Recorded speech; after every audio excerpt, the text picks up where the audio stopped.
NEET paper leak को लेकर देश भर में विरोध प्रदर्शन जारी है। दिल्ली के जंतर मंतर पर पिछले कई दिनों से आंदोलन हो रहा है। प्रदर्शनकारी शिक्षा मंत्री धर्मेंद्र प्रधान के इस्तीफे की मांग कर रहे हैं, तो दूसरी तरफ सोनम वांगचुक मेदांता अस्पताल में अनशन पर हैं। सरकार लगातार बातचीत के जरिए समाधान निकालने की कोशिश में भी है, लेकिन अब तक इस मामले में अपडेट क्या है, आंदोलन में अब तक कौन कौन पहुंचा है, ये सब कुछ आपके सामने अब विस्तार से रखने जा रहे हैं। नमस्कार, मैं हूं आपके साथ जया मिश्रा। इस पूरे आंदोलन के बीच अब एक ऐसा खुलासा सामने आया है, एक ऐसा मोड़ सामने आया है जिसने नए सवाल खड़े कर दिए हैं।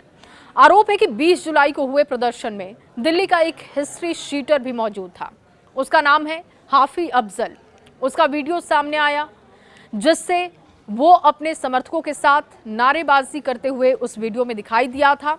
अब सबसे बड़ा सवाल यहाँ पर यह आता है कि क्या वो केवल एक प्रदर्शनकारी था, क्या वो अपने समर्थकों के साथ जानबूझकर वहां पर पहुंचा था, और क्या 20 जुलाई को हुई हिंसा में उसकी कोई भूमिका रही। इन सभी सवालों की जांच अब दिल्ली पुलिस कर रही है।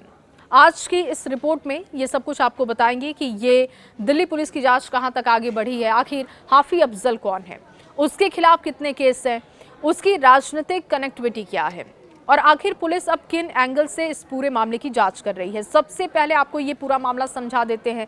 देखिए, नीट पेपर लीक विवाद के बाद छात्रों और कई संगठनों ने सरकार के खिलाफ आंदोलन शुरू किया और अभी जंतर मंतर पर ये आंदोलन चल रहा है। इस आंदोलन का नेतृत्व कॉकरोच जनता पार्टी यानी कि सीजेपी के बैनर तले किया जा रहा है। सोनम वांगचुक और अभिजीत देवके समेत कई लोग पिछले लगभग 3 सप्ताह से जंतर मंतर पर धरना दे रहे हैं। अब इनकी मुख्य मांगे क्या है? नीट पेपर लीक की निष्पक्ष जांच हो, दोषियों पर सख्त कार्रवाई हो, शिक्षा मंत्री धर्मेंद्र प्रधान का इस्तीफा हो। इसके अलावा छात्रों को न्याय।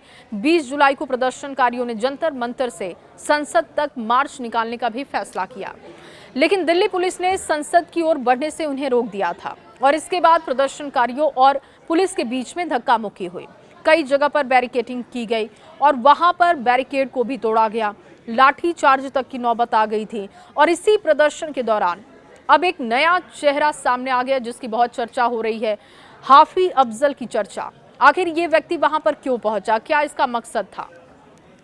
उस व्यक्ति की बात कर रहे हैं जिसने इस आंदोलन को एक नया मोड़ दिया है, जिसको लेकर इस आंदोलन को शक की निगाहों से भी देखा जा रहा है। पुलिस रिकॉर्ड के मुताबिक उसके खिलाफ कुल 26 आपराधिक मामले रिकॉर्ड हैं और उसका जो आखिरी दर्ज मामला है वो FIR नंबर 296/2009 बताया जा रहा है, जो कि सीलमपुर थाने में DPDA एक्ट की धारा 3 के तहत दर्ज हुआ था।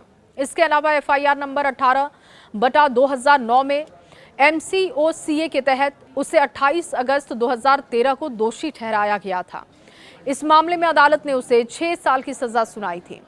पुलिस का कहना है कि वो अपनी सजा पूरी कर चुका है, यानी कि फिलहाल वो जेल से बाहर है। अब बात उस वीडियो की करते हैं जिसने पूरे मामले को एक नया मोड़ दिया। 20 जुलाई के प्रदर्शन का एक वीडियो सामने आया और इस वीडियो में हाफी अफजल अपने समर्थकों के साथ नारे लगाता हुआ दिखाई दिया। पुलिस सूत्रों के मुताबिक वो अकेला नहीं पहुंचा था, उसके साथ कई युवक भी थे और यही वजह है कि अब पुलिस ये जांच कर रही है कि क्या उसकी मौजूदगी महज संयोग थी या फिर प्रदर्शन के दौरान हुई हिंसा में उसका कोई रोल रहा था।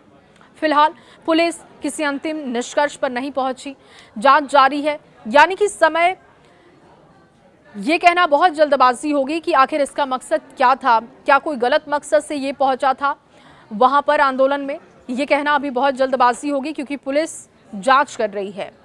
अब साजिश का हिस्सा तो नहीं था, जांच इस पर भी हो रही है। अब इस मामले का जो राजनीतिक पहलू है वो भी सामने आ रहा है। जानकारी के अनुसार जो हाफी अफजल है उसकी पत्नी हसन शाकिला आम आदमी पार्टी की पार्षद हैं। वो सीलमपुर के वार्ड संख्या 225 से निर्वाचित काउंसलर हैं और इसी वजह से अब राजनीतिक आरोप प्रत्यारोप भी शुरू हो चुका है। विपक्षी दल सवाल उठा रहे हैं कि आखिर एक हिस्ट्री शीटर आंदोलन में कैसे पहुंचा, क्या उसे किसी ने वहां पर बुलाया था या वो खुद आया था। दूसरी तरफ अभी तक ऐसा कोई आधिकारिक सबूत सार्वजनिक तौर पर नहीं है जिसने ये साबित कर दिया हो कि किसी राजनीतिक दल ने उसे प्रदर्शन में शामिल होने के लिए भेजा था और इसीलिए जांच पूरी होने तक किसी निष्कर्ष पर पहुंचना बहुत जल्दबाजी होगी। देखिए, दिल्ली पुलिस फिलहाल कई पहलुओं की जांच कर रही है।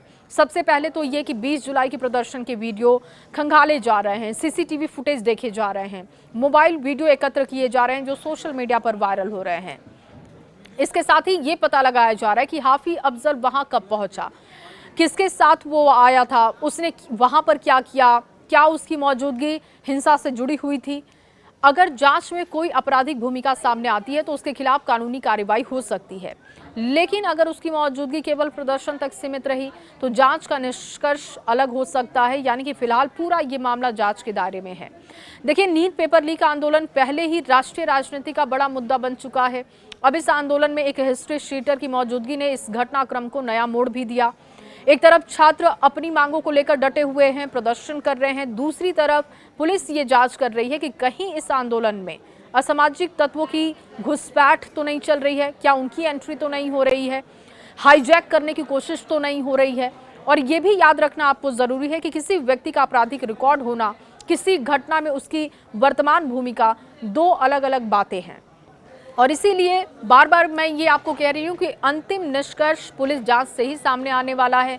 अदालत में जो सामने तथ्य रखे जाएंगे और उसके बाद जो टिप्पणी की जाएगी वो सब कुछ अभी जांच के दायरे में है। फिलहाल ये कहा जा रहा है कि छात्रों का प्रदर्शन शांतिपूर्वक तरीके से चल रहा है, लेकिन जिस तरीके से हाफिज अफजल वहां पर पहुंचा उसको लेकर सवाल उठाए गए कि आखिर उसका मकसद क्या था।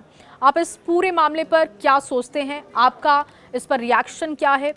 क्या इस आंदोलन में असामाजिक तत्वों की पहचान पहले से कर लेनी चाहिए अगर कोई ऐसा व्यक्ति पहुंच रहा है जो अपने फायदे के लिए पहुंच रहा है और इस पूरे मुद्दे को डाइवर्ट करना चाहता है, तो क्या जो लोग जिम्मेदार हैं इस आंदोलन के लिए, जिन्होंने इसकी जिम्मेदारी ली है, उनको ऐसे लोगों की पहचान करनी चाहिए? कमेंट बॉक्स में जरूर बताइएगा।